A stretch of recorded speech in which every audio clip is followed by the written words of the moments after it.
नमस्कार, स्वागत है सभी दर्शकों का ट्रू मीडिया ज्योतिष विज्ञान में। आज हम बात कर रहे हैं करवा चौथ के पूजन विधि की कि करवा चौथ पर आप किस प्रकार से पूजन करें और किस तरीके से इस व्रत को आप रखें। तो करवा चौथ की पूजन विधियां अपने अपने क्षेत्रों के अनुसार अलग अलग तरीके से करी जाती हैं। करवा चौथ इस बार 4 नवंबर को मनाई जा रही है। करवा चौथ की पूजन का जो सबसे अच्छा समय है वह है 5:29 से लेकर के 6:48 तक आप इसमें पूजा करें। और चंद्र उदय का जो समय है वह है 8:16 पर चंद्रदेव आकाश में दर्शन देंगे और उदय होंगे। करवा चौथ को व्रत रखने के लिए सर्वप्रथम सुबह उठकर आप अपने इस व्रत का सूर्योदय के साथ ही संकल्प लें। वह जल के साथ हाथ में जल लेकर के इस संकल्प को करें कि मैं आज अपने व्रत का इस उद्देश्य के लिए रख रही हूँ। रखने के बाद आप अपना सारा दिन अपने आप को तैयार करें, नहाए धोएं, घर को साफ़ सफाई करें और घर के वातावरण को स्वच्छ रखें। घर के अंदर बहुत सी जगह पक्का ही खाना बनाया जाता है। बहुत से माताओं बहनें कच्चा और पक्का दोनों प्रकार का खाना बनाती हैं। तो जो भी आपके यहाँ विधान पीढ़ियों से मिला है, पूर्वजों से, कि कच्चा और पक्का खाना बनाने का या पक्का ही खाना बनाने का, तो उसी अनुसार आप अपने व्रत का जो भी है घर का भोजन आप तैयार करें। भोजन के बाद आप शाम के जो शुभ मुहूर्त है उस समय आप अपने हाथों में चावल लेकर के या पुष्प लेकर के, जो अपनी अपनी रीति के अनुसार है, उसमें लेकर के कथा सुनी जाती है। यह कथा, इस कथा को सुने और कथा सुनने के बाद जो आपका कलश है उस पर 13 बिंदियाँ आप कलश पर फिंगर रिंग जिसे कहा जाता है और अनामिका कहा जाता है, अंगूठे से चौथी उंगली, इससे 13 बिंदियाँ आप कलश पर लगाएं और भगवान श्री गणेश की पूजा करें। बहुत सी जगह गणेश जी के साथ साथ भगवान शिव और पार्वती की पूजा करी जाती है। तो बहुत सी जगह भगवान श्री विष्णु की पूजा करी जाती है।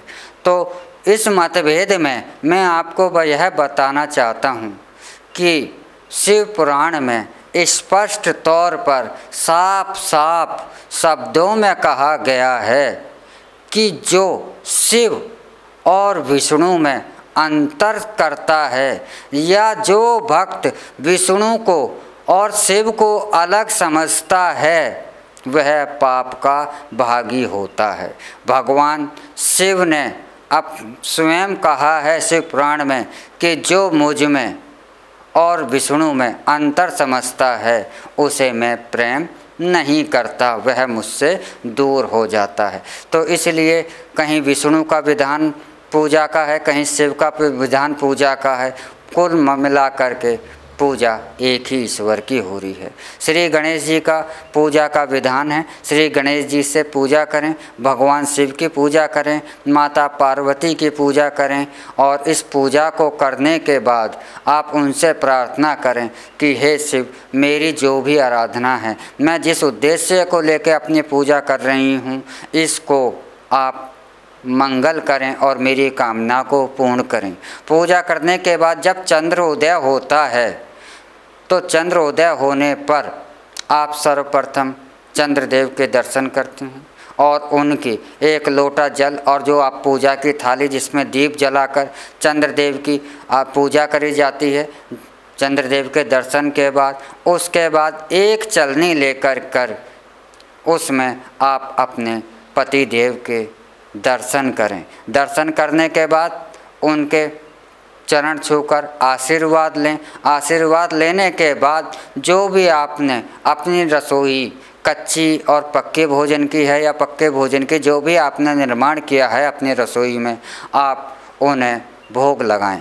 उसके बाद आप अपने सास है उनको, जो सास हैं उनको आप वस्त्र और जो चीनी मिट्टी का जो करवा होता है उसमें भी, उसे भी दिया जाता है।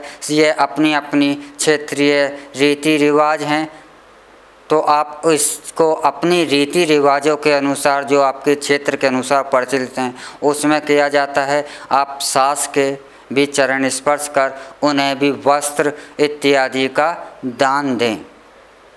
तो आप, और जब पूजन के बाद जब आप चंद्रमा का पूजन जब कर लेती हैं तो आपके पास कुछ सीखें होती हैं जो बाज़ार से मिलती हैं, उन्हें चारों दिशाओं में आप इस कामना के साथ कीलन करते हुए फेंकें कि मेरे पति की, मेरे परमेश्वर की, मेरे प्राणनाथ की चारों दिशाओं से ईश्वर रक्षा करे। यही मंगल कामना होती है।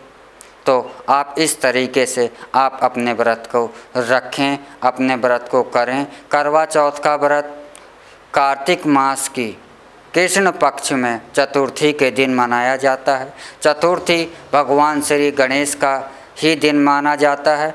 चतुर्थी भगवान श्री गणेश की ही तिथि मानी जाती है और भगवान श्री गणेश ही सब कार्यों का शुभारंभ करने वाले होते हैं। इसलिए भगवान श्री गणेश की तिथि को ही, भगवान श्री गणेश से प्रार्थना करने को ही और भगवान श्री गणेश से ही शुभता के प्राप्ति के लिए, अपनी अखंड सौभाग्य के प्राप्ति के लिए भगवान श्री गणेश की पूजा और आराधना करी जाती है। तो इस आप अगर करवा चौथ का व्रत रख रही हैं तो भगवान श्री गणेश से आप हृदय से प्रार्थना करें कि मेरा उद्देश्य पूर्ण करें और मैं सदैव जब तक इस संसार में हूँ तब तक मैं अखंड सौभाग्य को साथ ही जीऊँ, यही मेरी प्रार्थना है। इसी के साथ आप विदा दीजिए, इजाज़त दीजिए और अगले अंक में, अगले एपिसोड में हम आपसे फिर मिलेंगे एक नई जानकारी के साथ, एक नए विषय के साथ।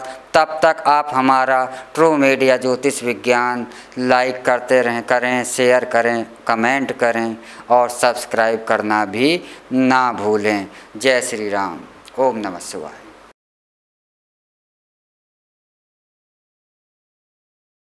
अगर आप ये वीडियो YouTube पर देख रहे हैं तो हमारे चैनल को सब्सक्राइब करें और बेल आइकन को दबाना ना भूलें। अगर आप Facebook पर ये वीडियो देख रहे हैं तो हमारे पेज को लाइक करें।